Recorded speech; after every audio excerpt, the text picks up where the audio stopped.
Ayan. So ang pag-aaral po natin tonight ay pinamagatan po nating shared faith, shared foundation. So ito po ay align pa din sa atin pong series for this month ng July. So yung main verse po natin, kukuhanin natin sa Matthew chapter 16 verse 16. Sabi po dito, Simon Peter answered, "You are the Messiah, the Son of the living God." Sa Tagalog, sumagot si Simon Pedro, "Kayo po ang Kristo, ang anak ng Diyos na buhay." So dito makikita natin na kinumend ng ating Panginoong Heso Kristo itong si Simon Peter kasi na-recognize niya kung sino talaga yung ating Panginoong Heso Kristo. Unlike yung knowledge ng ibang tao kay Jesus Christ, hindi nila talaga truly kilala kung sino ang ating Panginoon. At ako naniniwala na kaya yung mga testimonies natin kanina, mga praise report, ganun na lang kasi nga kilala natin na si Jesus Christ yung Messiah. He is the Son of the living God. Yan. Ang pananampalataya natin kay Kristo ay hindi lang personal, kundi ibig sabihin po nito communal. So hindi ibig sabihin na ikaw lang dapat yung nananampalataya kay Jesus Christ, kundi dapat may mga fellow believers na katulad mo na mananampalataya ng Panginoon. Kaya nga napakahalaga ng fellowship. Napakahalaga ng ginagawa natin tonight. Kasi nga, tayong lahat nagpapalakasan sa isa't isa kasi meron tayong isang pananampalataya. Hindi lang tayo isang building, hindi lang tayo isang organization, di ba?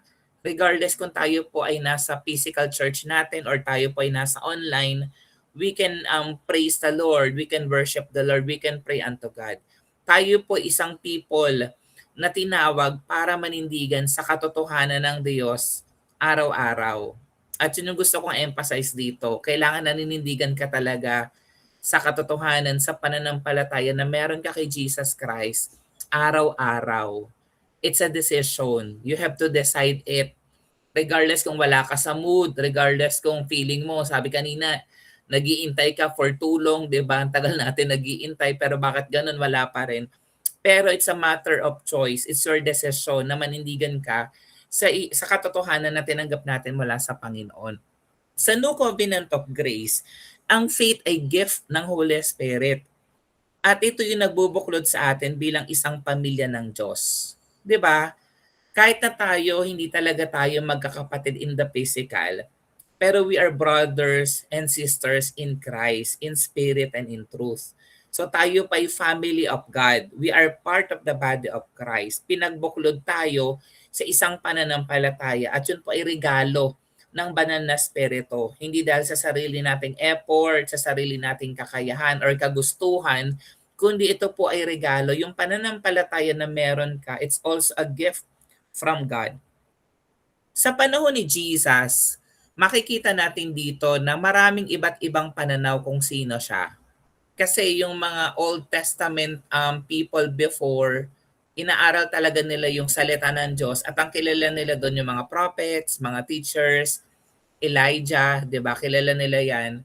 Alam din nila na may parating na Messiah, pero hindi agad nila na-recognize si Jesus Christ. Ngunit si Peter, through the Holy Spirit, na-reveal sa kanya kung sino si Jesus Christ. Siya yung nagdeklara ng tunay na identity ni Jesus bilang Messiah. Kita mo dito, napaka-important ng role ng Holy Spirit. Kasi sa panahon natin ngayon, 'di ba, parang lagi nating nakikita maraming mga hindi mananampalataya ni Jesus Christ. And then nagtatanong tayo, we ask, bakit sila hindi nila tinatanggap si Jesus Christ? Bakit bulag sila sa katotohanan? Hindi nila alam kung sino dapat yung dapat sambahin, 'di ba? Kasi nga walang revelation ng Holy Spirit. Kailangan ng kapangyarihan ng banal na espiritu para sila ay makakilala sa Diyos.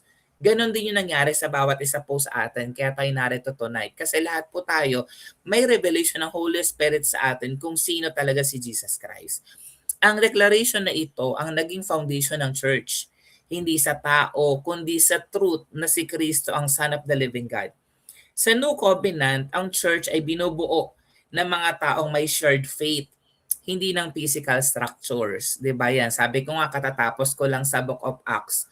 Kung babasahin mo talaga yung Book of Acts, yung paraan nila ng pagsamba, isa mga tahanan.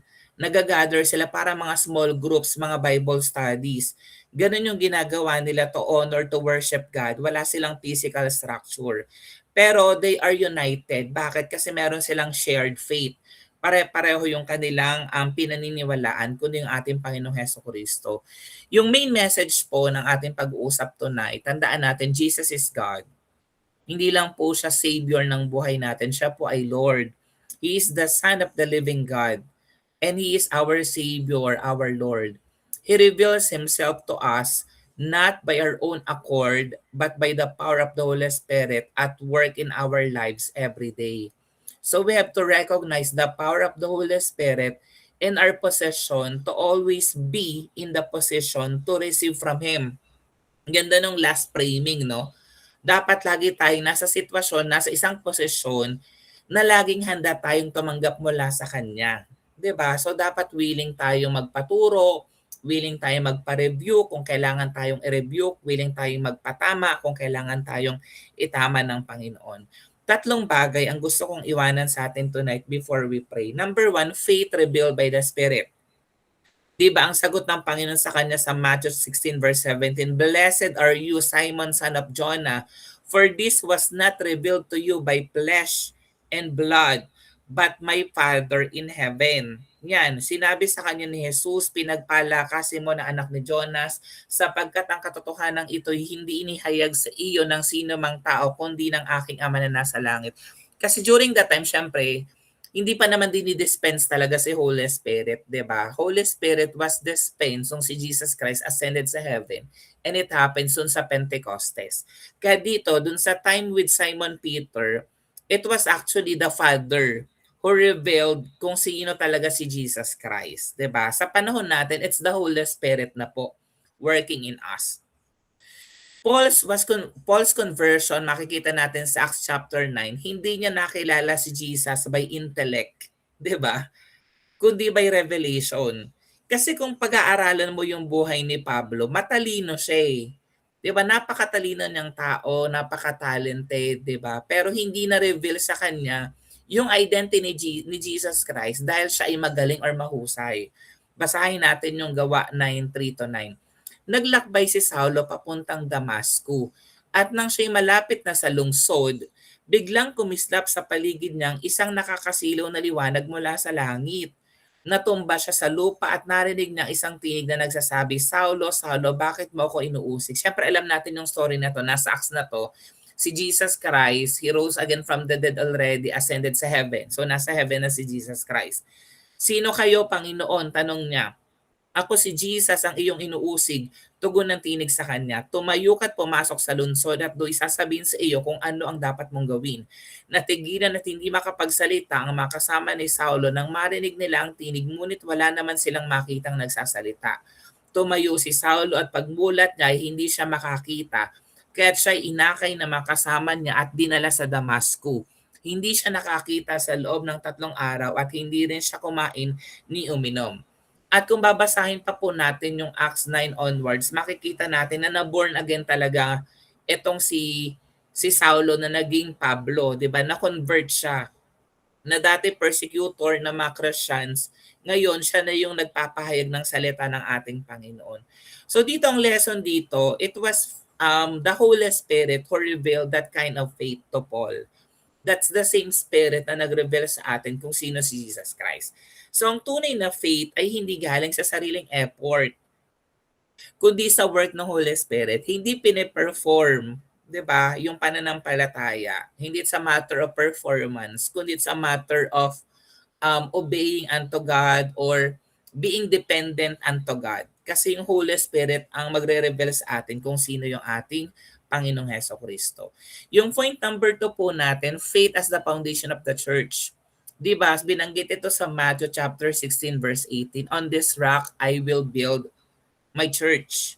At sinasabi ko sa iyo, ikaw ay Pedro, at sa ibabaw ng batong ito ay itatayo ko ang aking iglesia, at ang kapangyarihan ng kamatayan ay hindi magtatagumpay laban sa kanya."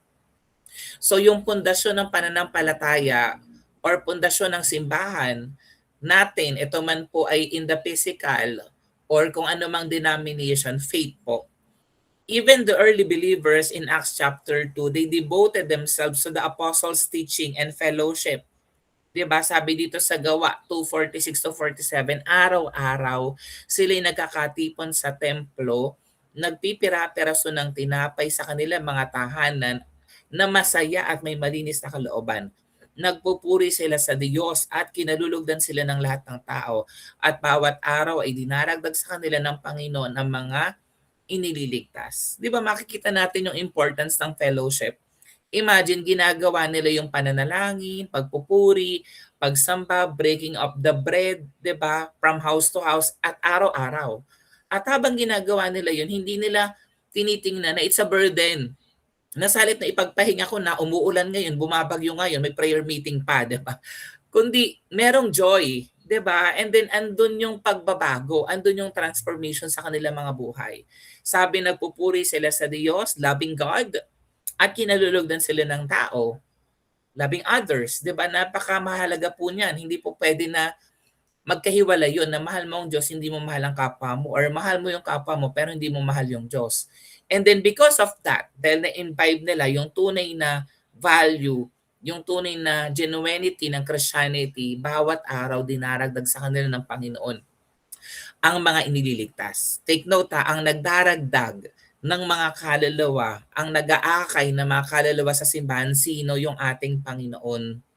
Amen. Tinitingnan lang niya yung ating faithfulness na ginagawa lang natin yung kaya nating gawin. Pero it's the Holy Spirit working. It's not us. 'Di ba? Hindi sa sarili nating husay or galing, kundi through the Holy Spirit dahil sa tulong ng Panginoon. Ang unity ng church ay nakabase sa shared confession na si Jesus ang Lord and Savior. Yan. Yung last point ko po, faith that empowers and sustains. 'Di ba? So sabi ng Matthew 16 verse 19, I will give you the keys of the kingdom of heaven. Ibibigay ko sa iyo ang mga susi ng kaharian ng langit. Ang ipagbawal mo sa lupa ay ipagbabawal sa langit, at ang ipahintulot mo sa lupa ay papahintulot din sa langit. So because of our faith na empower tayo, 'di ba? Example, si Peter, 'di ba nag-preach sa Pentecost? It was in Acts chapter 2 verse 41. At sabi dito, and 3,000 were saved. Imagine. 'Di ba wala pang microphone noon, wala pang megaphone noon. 'Di ba? Pero sabi ng Gawa 2:41, kaya't ang mga naniwala sa pinangaral niya ay nagpabautismo at nadagdagan ng mga alagad ng may 3,000 katao ng araw na yon. Sa isang araw, 3,000 yung na-born again. 3,000 yung naligtas, 'di ba? Samantalang tayo, 'di ba? Ang tagal na natin sa church, 'di ba? Hindi pa ganoon karami yung members natin. Pero makikita natin, hindi dahil sa magaling sila, yung mga apostles that time. Hindi dahil napakahusay ni Pedro, kundi dahil sinasamahan siya ng banal na spirito at kalooban ng Holy Spirit na maligtas yung 3,000 during that time. It's not a matter of number. It's a matter of the will of the Lord, 'di ba? Kahit walang social media during that time, 'di ba? Pero maraming kaluluwa ang naligtas. So ang shared faith ay nagbibigay ng authority at boldness to proclaim the gospel and live victoriously. Yung namumuhay ka na ini-imbibe mo talaga na mananagumpay ka, na hindi ka talunan, hindi porke na may problema ka, ay hindi ka na nakakapag-serve kay Lord, 'di ba? Hindi porke na may mga challenges ka or struggles sa buhay mo, ay hindi na na-honor or nag-glorify ang Lord sa buhay mo, 'di ba? Kundi because of the faith na meron ka, andun pa rin yung boldness mo, andun pa rin yung pananampalataya mo sa Panginoon, you are sharing the gospel, and then nananatili ka doon sa pangako ng Diyos, amen, na meron kang pag-asa, amen, sa kapangyarihan, sa tulong ng ating Panginoon. Ang shared faith ay hindi lang belief, kundi living confession na si Jesus ang Messiah. Alam mo, totoo yan. Kasi kapag naman tumanong ka ng tao kung sino ang kanilang Lord, 'di ba, sasabihin nila si Jesus Christ. It's not a matter of confession na sinasabi mo na si Jesus Christ ang Diyos mo. Kailangan na invite talaga natin, pinamumuhay natin. Sabi ko nga nung nag-preach ako, 'di ba, yung tao binabasa tayo, tayo yung walking Bible. Ito ang nagbubuklod sa atin bilang church at nagbibigay ng lakas upang tayo po ay manindigan sa katotohanan araw-araw. Amen. So paano ko ito ma-apply? Number one, i-recognize yung role ng Holy Spirit sa pag-reveal ng truth kay Jesus. Di ba minsan kasi nasa-set aside natin yung role ni Holy Spirit. Minsan pag nagpe-pray tayo, God the Father, in the name of Jesus Christ. Pero nakakalimutan natin, ano bang role ni Holy Spirit, di ba? So siya po yung tumutulong sa atin, siya yung ating counselor, siya yung ating guide, siya yung nagko-convict sa atin, oy mali yan. Siya yung nagsasabi sa atin, gawin mo to, tama yan, di ba? Umating ka ng Bible study, umating ka ng prayer meeting, mag-devotion ka, di ba? So siya yung nagre-reveal sa atin ng truthfulness patungkol kay Jesus Christ. And then pangalawa, magpatuloy ka sa fellowship at unity sa church, standing together in faith. Totoo yan.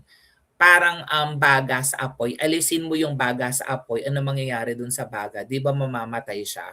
So ganun din tayo. Para maging on fire ka sa Panginoon, manatili ka sa pananampalataya sa Panginoon, kailangan mo ng fellowship.